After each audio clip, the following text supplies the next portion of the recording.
Being prepared for an emergency is important at every age. As an older American, you may need to think about taking some specific steps as you get yourself prepared in case of a disaster.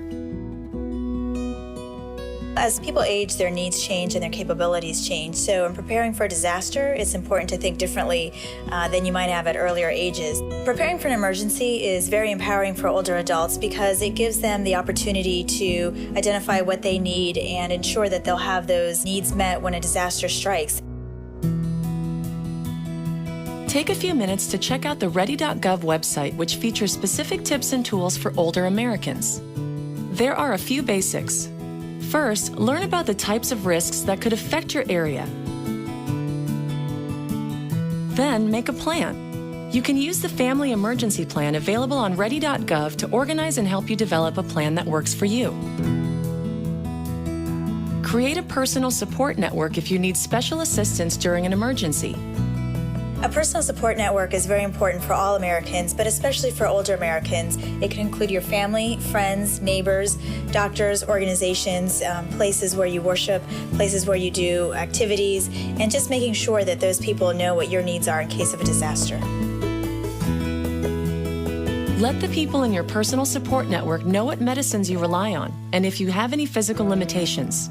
For older Americans who receive services such as home health care or receive regular medical treatments, it's important to reach out to those service providers ahead of time and communicate to them what your needs are, and also to understand what their emergency plans are in case of a disaster. Identify someone locally and someone out of state who will be your contact person in case of an emergency, and learn how to send updates via text messaging to your friends and family.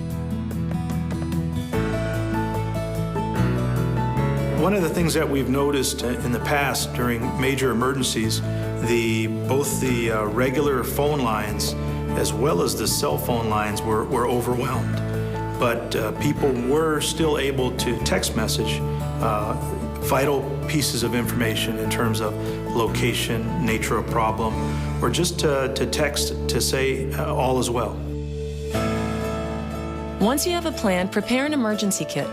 A standard emergency kit includes food, water, and medicine to sustain all members of your household for at least 3 days.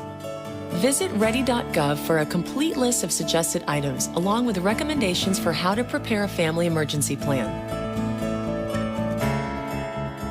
Pay particular attention to certain things, like making sure you have enough of any medications you take, an extra pair of glasses in case one breaks, or extra batteries for hearing aids.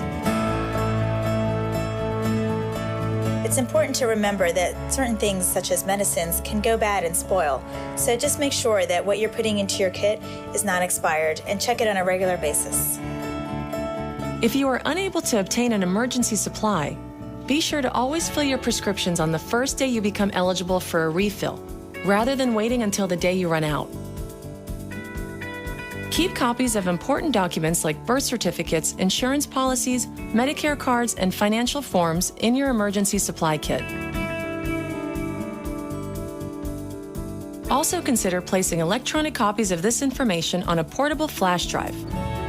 This could be useful for others even if you don't personally use a computer.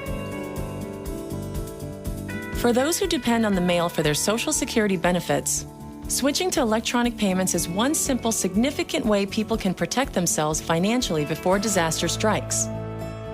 Federal benefit recipients can sign up by calling 800-333-1795 or at www.godirect.org.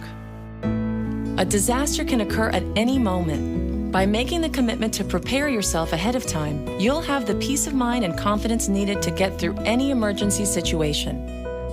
Check out the information for older Americans on Ready.gov and get started preparing today.